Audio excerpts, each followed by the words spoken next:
الخطاب ب20 رکعتاً والوتر، سارے کے سارے صحابہ عمر ابن خطاب کے زمانے میں 20 رکعت تراویح پڑھتے تھے اور 3 رکعت وتر پڑھتے تھے۔ اللہ اللہ اللہ۔ اور حضرت زید بن رومان فرماتے ہیں کننا نقوم فی زمن عمر بن الخطاب ب20 رکعتاً و3 وتر، 3 رکعت وتر اور 20 رکعت تراویح ہم سارے صحابہ پڑھتے تھے، اور کسی نے اس دور میں اعتراض نہیں کیا۔ جب حضرت عمر ابن خطاب کا زمانہ ختم ہوا، حضرت عثمان غنی خلیفہ ہوئے، انہوں نے بھی 20 رکعت تراویح پڑھائی۔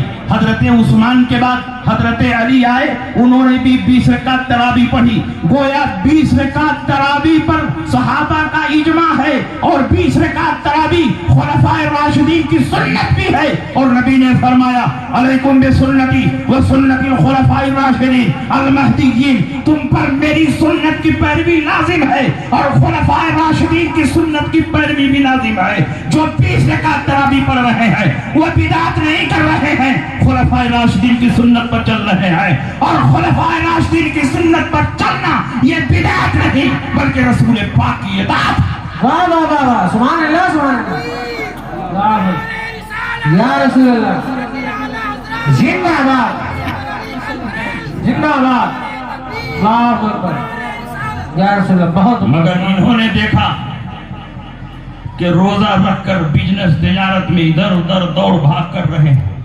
رات کو 20 رکعت تراویح کیسے پڑھیں گے؟ اللہ اللہ، تو خود بدلتے نہیں، قرآن کو بدل دیتے ہوئے اس درجہ فقیہان حرم بے توفیق۔ کہا سارے صحابہ غلط، تابعین غلط، تبع تابعین غلط، اولیاء کاملین غلط، ائمہ مجتہدین غلط۔ تراویح 20 رکعت نہیں بلکہ 8 رکعت، 20 کو گھٹا کر کے 8 کر دیا۔ جب نماز پڑھنا ہوا تو 20 کو گھٹا کے 8 کر دیا، اور جب گوشت کھانا ہوا تو بڑھا دیا، کہا قربانی 3 دن نہیں ہے 4 دن۔ اللہ 3 دن میں مزہ ہی نہیں آتا ہے، 4 دن تازہ تازہ گوشت کھانے کو ملتا ہے۔ غریبوں کو گوشت کی کثرت دکھا کر اپنی ٹیم میں شامل کرتے ہیں کہ اگر تم ہماری جماعت میں آ جاؤ گے تو بڑا فائدہ ہوگا، حنفی بنو گے، شافعی بنو گے، مالکی بنو گے، حنبلی بنو گے، تو 20 رکعت تراویح پڑھنی پڑے گی، اور اگر ہماری جماعت میں آ جاؤ گے تو 8 ہی رکعت میں کام چل جائے۔ نماز پڑھنا ہوا تو گھٹا دیا، اور گوشت کھانا ہوا تو بڑھا دیا، کہا قربانی 3 دن نہیں ہے بلکہ 4 دن ہے۔ سارے صحابہ 3 دن قربانی کرتے تھے۔ حضرت ابو بکر کی روایت، حضرت عمر کی روایت، عبداللہ ابن عمر کی روایت، حضرت علی کی روایت، ایام النحر ثلاثۃ افضلها اولها، قربانی 3 دن ہے اور پہلے دن قربانی کرنا افضل۔ واہ واہ سبحان اللہ۔ اور بہت سے صحابہ کرام کی یہ روایت، الاضحى یومان بعد یوم الاضحى، قربانی 2 دن ہے عید الاضحیٰ کے بعد۔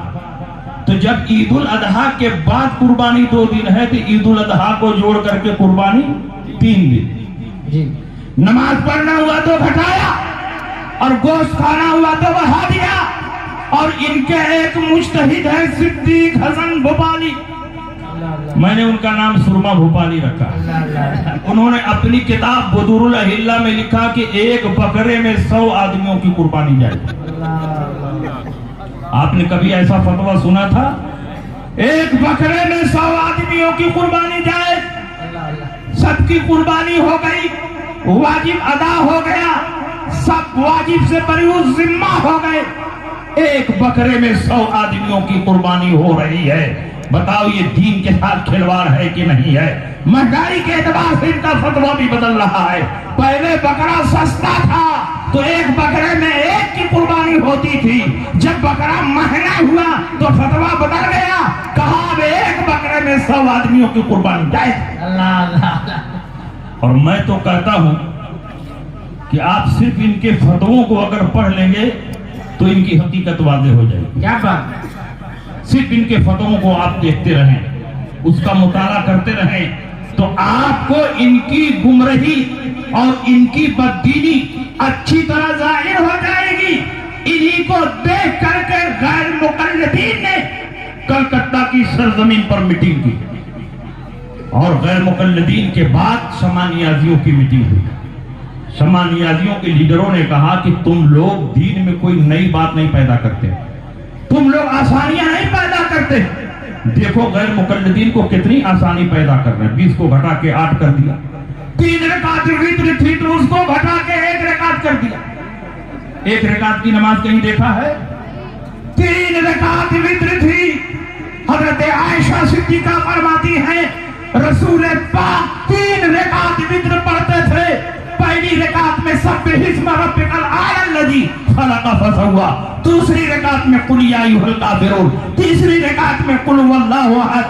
الگ الگ رکعتوں میں الگ الگ صورتیں بیان کرنا اس بات کی دلیل ہے کہ رسول پاک 3 رکعت وتر پڑھتے تھے, 1 رکعت وتر نہیں پڑھتے تھے. مگر انہوں نے گھٹا کر کے 1 رکعت کر دیا. ہم کو لگتا ہے کہ کچھ ہی دنوں کے بعد یہ کہیں گے کہ اب وتر کی نماز 1 رکعت بھی نہیں ہے بلکہ آدھی رکعت ہے. رکوع کرو اور گھر جاؤ, کام ہوگا. نماز پڑھنا ہوا تو گھٹایا, گوشت کھانا ہوا تو بڑھایا.